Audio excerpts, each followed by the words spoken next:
Tapi di saat hampir gak sadar lagi ini, tiba-tiba suara bisikan yang Tante Lena dengar pertama kali itu dengar lagi. Dan kali ini suaranya teriak gitu loh Wak di telinga Tante Lena.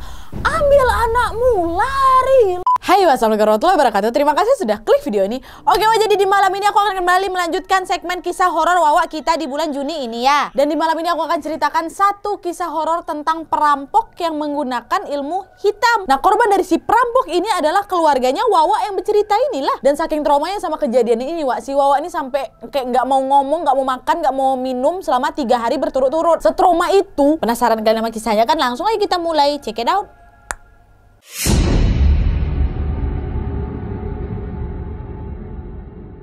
Oke Wak, jadi kisah hari ini datang dari Wawa aku yang bernama Desi dari Nrekang, Sulawesi Selatan. Halo Desi, halo Nrekang. Dan seperti yang aku bilang tadi Wak, kisah yang diceritakan Desi ini ninggalin trauma yang cukup dalam untuk dia. Karena setelah kejadian itu Desi nggak mau makan, nggak mau minum, dan selalu tiba-tiba nangis aja gitu selama 3 hari. Nah tapi sebelum masuk ke ceritanya Wak, Desi ini sempat menceritakan tentang latar belakangnya. Jadi Desi ini lahir di sebuah kampung di Sabah, Malaysia Wak. Nah ayah Desi bekerja sebagai mekanik traktor yang sering tebang kayu di dalam hutan. Kan ada tuh mobil traktor yang sering tebang kayu dalam hutan kan. Nah kalau misalnya rusak ya bapaknya Desi inilah yang bakal perbaikin. Jadi bisa dibilang ayahnya si Desi ini sering di hutan lah kan. Dan biasanya pulang kalau lagi libur aja Wak. Nanti kalau misalnya ayahnya lagi kerja, Desi ini tinggal berdua aja lah sama mamanya. Dan biasanya nginap di rumah neneknya yang memang hanya berjarak beberapa rumah gitu dari rumah mereka. Jadi bisa dikatakan masih tetanggaan lah gitu sama neneknya kan. Nah Desi ini Wak tinggal di desa kelahirannya sampai umurnya sekitar 7 tahun. Nah cerita yang diceritain sama Desi ini terjadi memang di saat Desi masih berusia 5 tahun.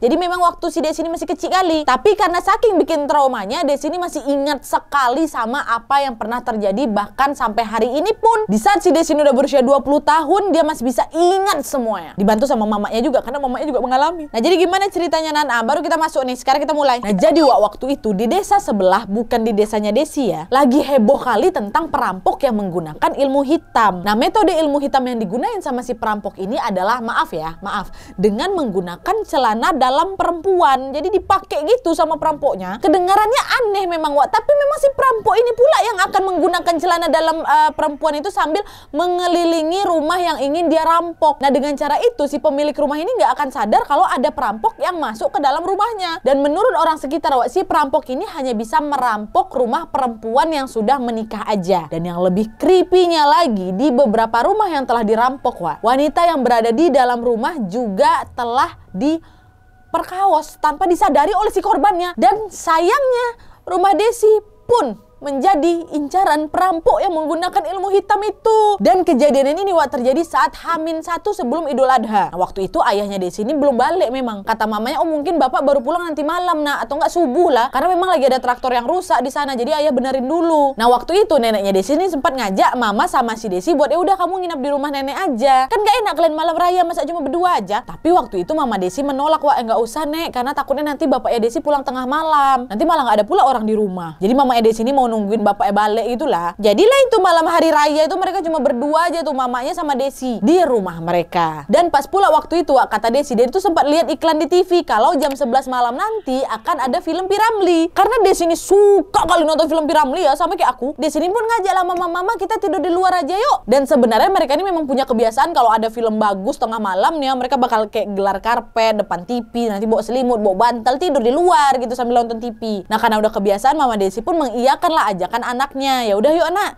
sambil nunggu bapak juga nih kita di luar. Jadilah malam itu mereka berdua pun tidur depan TV dengan keadaan lampu ruang tamu pun dinyalakan Wak. Nah sebelum masuk ke waktu kejadian ini Wak ya, Desi ini juga sempat ngejelasin posisi barang-barang di dalam rumahnya yang nantinya akan ada kaitan dengan kejadian nih. Nah pertama, baju kurung yang akan digunakan mamanya buat hari raya besok digantung di depan lemari. Nah terus ada uang untuk beli ayam besok sesudah sholat Idul Adha sekitar 25 ringgit Malaysia berada di atas TV. Nah terus Wak, di dapur ada pintu belakang kan. Nah di samping pintu belakang itu ada kulkas. Nah di samping kulkas ini ada kayak space kosong gitu Wak. Lumayan besar lah space ya. Space dulu, barulah itu tempat piring, tempat kompor gitu ya. Jadi ada space kosong sini, ingat. Dan FYI juga Wak, di belakang rumahnya si Desi ini bukit yang udah kayak hutan gitulah. Nah kayak gitulah setnya, itu bayang mak kalian kan. Nah sekarang baru nih kita masuk ke waktu kejadiannya Wak. Nah jadi di malam itu sebelum film Piramli mulai, Desi udah ketiduran duluan. Jadi mama Ella yang nonton sendirian kan. Tapi baru 20 menit nonton aja mama Desi pun juga ikutan ketidur. dengan keadaan TV yang masih menyala. Dan menurut cerita mamanya Desi, sumpah malam itu mama tuh tidur kayak orang mati, nyenyak kali. Kayak walaupun ada gempa bumi, mama pasti nggak bakal sadar tuh nak. Udah tuh lagi tidur nyenyak kali kan. Tapi nggak lama setelah mamanya ini baru ngerasa ketiduran, mamanya Desi ini kayak terbangun. Dan tahu kalian apa yang bikin mamanya Desi ini sadar? Kata mamanya, si tante ini dengar ada suara yang bisikin dia. Kita panggil aja nama tante ini Tante Lena lah ya. Nah, ada yang bisikin dia nih, dan suara itu ngomong, "Lena, bangun." Aduh, merinding cuma gitu doang. Nah, waktu dengar bisikan pertama itu, Tante Lena ini emang udah kayak setengah sadar gitu, Wak. Tapi entah kenapa kayak nggak bisa bangun. Dan bisikan itu terus-terusan ada. Dari yang nadanya lembut berubah jadi betakan. "Lena, bangun. Bangun. Lena, bangun, ada orang di belakangmu," kata dia gitu. "Bangun." Si tante pun langsung tersentak terbangunkan. Dan tahu kalian apa yang dilihat sama mamanya Desi, Wak? Si tante lihat ada orang di belakangnya, dan orang itu tepat berada di antara Desi sama Tante Lena. Jadi posisi malam itu, Wak, Tante Lena ini tidur ngebelakangin Desi, dan Desi juga tidur ngebelakangin mamanya. Jadi punggung ketemu punggung. Nah, di tengah-tengah itulah orang itu, Wak. Dan kalian tahu orang tuh lagi ngapain? Orang itu lagi gunting selimut yang dipakai sama si tante. Dan yang digunting itu, Wak, pas kali di bagian, maaf ya, bagian ini bokongnya tante. Jadi macam orang yang pengen ngambil celana dalam mamanya si Desi. Nah, di antara sadar nggak sadar, Wak, tante ini ngelihat si perampok nutupin kepalanya pakai rok dari baju kurung yang digantung depan lemari. Dan kalian tahu nggak sih, baju kurung itu kan ada atasan ada bawahannya kan. Nah, ini yang dipakai sama perampoknya bawahannya, roknya. Dan perampok itu nutupin kepalanya dengan mukanya pakai bawahan baju kurung tadi. Aduh, creepy banget. Jadi kayak dibuatnya kayak ninja gitu loh, Wak. Ditutupnya kayak gimana lah, pokoknya ditutupnya nampak cuma matanya aja tuh, Wak. Dan si orang ini pun pas berada di bawah lampu. Dan waktu itu Tante Lena sama perampok ini sempat kayak tatap-tatapan gitu, Wak. Mereka tatap-tatapan sepersekian detik. Tapi yang bikin ngerinya lagi, Wak, kalian tahu si perampok ini ngapain? Perampok ini meletakkan jari telunjuknya di depan mulutnya sambil tersenyum dan matanya melotot. Kata dia gitu, seolah-olah nyuruh si Tante Lena ini diam. Aduh, merinding. Kenapa? Padahal ini orang. Terbayang aku. Nah, kenapa mamanya Desi ini tahu kalau dia tuh tersenyum? Karena ketengok dari matanya. Gini mungkin berarti mata itu, tapi melotot.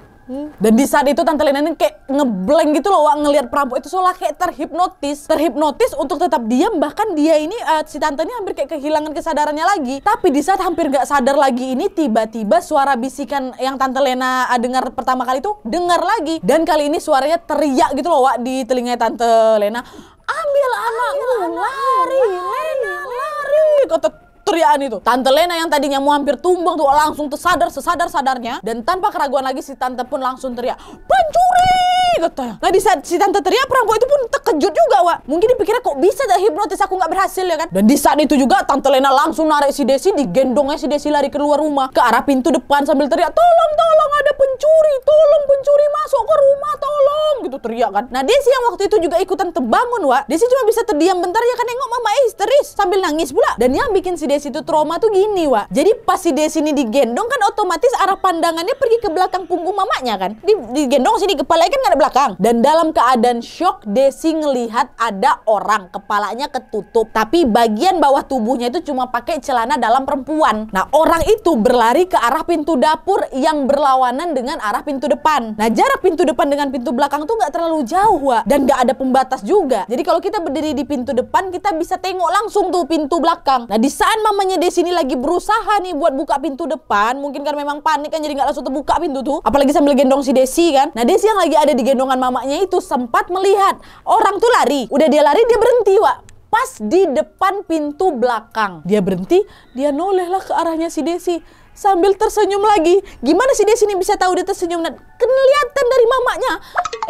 Dari matanya. Nah, Desi sama si orang yang lari berhenti tadi tuh saling tatap-tatapan sekitar 5 detik lah tuh. Dan setelah itu kalian tahu apa yang terjadi, Wak? Orang ini hilang di depan matanya Desi. Jadi dia ini kayak bukan keluar ke pintu belakang, tapi hilang gitu aja. Nah, pas orang tuh hilang, mama Desi berhasil buka pintu depan. Si Tante Lena pun langsung lari lah keluar kan ke halaman tuh sambil teriak histeris, "Tolong pencuri, tolong ada pencuri masuk rumah aku, masih Desi di dalam dia katanya. Tanpa menunggu lama tetangga-tetangga pun langsunglah berdatangan kan. Dan waktu itu jam udah sekitar jam 2 pagi Wak. Yang pertama datang para laki-laki, bapak-bapak, ada yang bawa parang, bawa kapak, bawa samurai, bahkan ada yang bawa serapang. Semua pada nggak pakai sendal, bahkan ada yang nggak pakai baju tuh, saking buru-burunya buat nangkap si perampok nih. Udah lah tuh semua langsunglah berlarian ke dalam rumahnya si Desi kan. Nah pas dicek di dalam Wak, pintu belakang tuh udah kebuka. Padahal dengan jelas di depan matanya Desi, perampok tuh sama sekali nggak nyentuh pintu. Orang langsung hilang gitu aja kok. Akhirnya rombongan bapak-bapak itu pun langsunglah keliling rumah Desi, bahkan sampai masuk ke hutan yang ada di belakang rumah tuh. Karena pastinya kan dia akan lari ke situ karena udah nggak ada jalan lain nih untuk kabur. Tetangga-tetangga lainnya pun mulai berdatangan karena memang keos sekali hari itu. Karena Tante Lena ini nggak berhenti teriak-teriak nangis. Panik lah pasti. Kalian coba. Nah ngelihat mamanya kayak gitu, Desinya makin shock Wak, karena ini pertama kalinya Desi lihat mamanya kayak gitu. Saking shocknya si Desi ini Wak, dia nggak nangis, dia diam aja. Mungkin juga karena Desi ini kayak nggak bisa mencerna apa yang terjadi mungkin ya. Karena memang kejadiannya secepat itu Nat, kata si Desi. Dah akhirnya Tante Lena pun berusaha ditenangin oleh tetangga-tetangganya dan langsunglah dibawa ke rumah nenek, rumah ibunya. Sementara rombongan bapak-bapak masih mencari pencuri itu Wak sampai pagi. Tapi sayangnya hasilnya nihil, perampok tuh nggak ketemu. Akhirnya semua pun harus bubar nih karena udah mau masuk waktu sholat Idul Adha. Nah di rumah neneknya Desi keadaan mama pun udah mulai agak tenang dan ayahnya pun udah sampai nih ke rumah. Nah waktu itu Desi nggak mau ngomong Wak, dia nggak mau makan, dia nggak mau minum, dan dia suka tiba-tiba nangis aja gitu. Dan Desi waktu itu ingat dia jadi begitu karena dia pikir mamanya udah diperkaos juga. Jadi Desi ini kayak nggak bisa nerima mamanya udah digituin gitu Wak. Desi juga sebenarnya kayak nggak mau mastiin ke mamanya tentang apa yang sebenarnya terjadi karena Desi takut nanti mamanya malah histeris lagi gitu. Jadinya udahlah Desi simpan sendiri itu selama 3 hari kan. Dan setelah 3 hari akhirnya mama Desi ini nanyalah ke Desi, Desi kok nggak mau ngomong, Desi kok nggak mau makan sama minum, kenapa kamu masih takut apa gimana nih? Desi jawab lah, ya mama udah digituin sama perampok itu. Tante Lena yang mendengar itu pun juga sempat kayak ketawa gitu dan bilang alhamdulillah nak, mama nggak sempet diapa-apain, selimutnya aja yang digunting, dasternya juga kegunting dikit, tapi untungnya mama kalau pakai daster selalu pakai celana panjang lagi kok di dalamnya, jadi belum sempat digunting celana mama udah sadar. Nah mendengar mama yang ngomong kayak gitu barulah agak tenang dikit si Desi, dan baru mau mulai ngomong sama makan minum lagi gitu Wak. Nah pas masih di rumah neneknya, Desi ini juga sempat kayak nguping gitulah percakapan mama sama neneknya. Dan waktu itu Tante Lena ini nanyalah ke mamanya, ke neneknya Desi kan, siapa yang bisikin saya malam itu ya Ma? Nah ingat kalian kan mamanya si Desi ini kan kebangun gara-gara ada suara bisikan yang sampai ke teriakin dia itu kan. Nah neneknya Desi jawab, sebenarnya ada yang ngejagain kamu dari leluhur kita. Nah, untunglah ada yang jagain kan Wak, dan yang pastinya karena izin Allah Subhanahu wa taala juga akhirnya Desi sama mamanya bisa selamat dari perampok itu. Dan sehari setelahnya mama sama ayahnya si Desi ini pun balik lagi ke rumah buat ngecek apa aja yang hilang kan. Dan pas dicek barang yang dicuri adalah dompet mamanya yang di dalamnya ada sekitar 200 ringgit Wak. Terus ada uang di atas TV itu yang untuk beli ayam, sama rok baju kurungnya mamanya si Desi yang dipakai sama orang itu buat jadi topeng tuh. Dan seminggu setelah kejadian Wak, kan mereka tinggal di rumah nenek dulu nih. Seminggu setelah itu barulah balik. Setelah semuanya tenang, Desi, mamanya, bapaknya balik lagi ke rumah. Dan keadaan rumah pada saat itu betul-betul kayak kacau gitu loh Wak, kata Desi. Kenapa? Karena ada celana dalam yang entah punya siapa bertebaran di seluruh penjuru rumah, bertebaran. Dan masih ingat kan Glenn itu kan di dapur di sebelah kulkas tuh ada kayak space kosong kan. Nah di situ ternyata dinding dari space kosong tuh kayak dijebol gitu. Nah rumah Desi ini dari kayu kata bapaknya Desi jebolnya tuh kayak abis digergaji itu loh. Bingung gak kalian kok bisa-bisanya orang ngegergaji jam 2 pagi tapi gak ada satupun yang dengar. Tapi yang bikin herannya lagi adalah gimana perampok itu bisa tahu nih posisi barang-barang di dapur. Dia macam tahu bagian mana yang gak ada barangnya, ya dong. Ya bayangin aja kalian kalau dia jebol dinding ternyata depannya kulkas, kan nggak bisa dia lewatin. Atau dinding yang belakangnya kompor sama tempat piring tuh. Jadi ini nggak dinding yang dia jebol itu pas sekali di space kosong antara kulkas sama tempat piring. Makanya itulah dengan gampangnya bisa dia lewatin kan. Nah dari sini Wak sebenarnya ada beberapa teori-teori nih dari orang-orang kampungnya si Desi tentang si perampok itu. Teori pertama, menurut orang-orang Wak, si perampok ini bukan cuman guna-gunain Desi sama mamanya aja, tapi juga para tetangga yang tinggal tepat di sebelah rumahnya Desi. Karena apa? Logikanya masa sih tetangga juga nggak dengar ada orang ngegergaji jam 2 pagi. Secara rumah Desi sama tetangga-tetangga itu nempel kok, sebelah-sebelahan kok, dempetan kali. Bahkan hampir bersambung kata si Desi. Nah itu yang pertama. Yang kedua, si perampok ini sepertinya pernah masuk ke rumahnya Desi. Makanya itulah dia tahu posisi barang-barang di dalam rumah. Terus yang ketiga, dinding yang dia jebol itu adalah jalan masuknya, dan pas kabur dia lewat pintu belakang. Dan kata orang-orang Wak, karena perampok ini memiliki ilmu hitam, dia ini bisa hilang kalau nyentuh tanah. Makanya pas dicari di hutan tuh nggak ketemu. Tapi Wak, yang orang-orang orang, bahkan Tante Lena nggak tahu perampok itu sebenarnya hilang di dalam rumah, bukan di luar rumah. Karena yang dilihat Desi apa? Perampok itu hilang bahkan sebelum dia menyentuh pintu belakang. Jadi memang si Desi ini nggak pernah kasih tahu apa yang dia lihat, Wak. Kalau memang kayak gitu, ini siapa yang buka pintu belakang? Ya wallahualam, kata Desi. Desi pun nggak tahu. Nah terus yang keempat, perampok itu bisa menghipnotis orang dan bisa hilang karena pakai celana dalam perempuan. Nggak tahu aku ilmu apa yang dia pakai, jangan kau tanya sama aku. Tapi mungkin sama kayak orang yang ilmu mau awet muda harus minum darah anak darah kayak itulah nggak sih? Nah terus teori kelima, Wak, perampok itu tuh kayak satu spesies dengan tuyul gitu loh. Cuma kalau siang ya dia jadi manusia, kalau malam dia jadi tuyul. Mungkin bisa dibilang kayak jadi-jadian gitu kali ya. Nah itulah dia, Wak, 5 teori dari orang-orang di kampungnya Desi. Entah gimana nih kelanjutannya sekarang nih ya. Entah udah ketangkap ke apa belum, si Desi pun gak ada cerita. Tapi yang jelas, Wak, kata Desi, sekitar sebulan kemudian ketika orang-orang udah mulai reda nih ngebicarain kejadian di rumah aku, kalian tahu, Wak, apa yang terjadi? Suatu hari pas ayahnya Desi buka pintu belakang, ayahnya ngelihat ada dompet, ada rok baju kurung mamanya si Desi ada di belakang, di halaman belakang. Macam semua dibalikin gitu loh kecuali uang memang. Nah dari sinilah Desi ini nggak tahu motif orang ini balikin barang-barang ini buat apa. Dok, ambil aja lah sana. Entah mungkin rasa bersalah kah atau emang itu pula salah satu syarat ilmunya, entah nggak tahu. Tapi yang jelas trauma pasca kejadian itu yang masih Desi bawa sampai sekarang adalah Desi nggak bisa tidur kalau lampu hidup. Jadi kayak takut nanti ternampak, mending nggak usah nampak sekalian gitu mungkin ya Desi ya.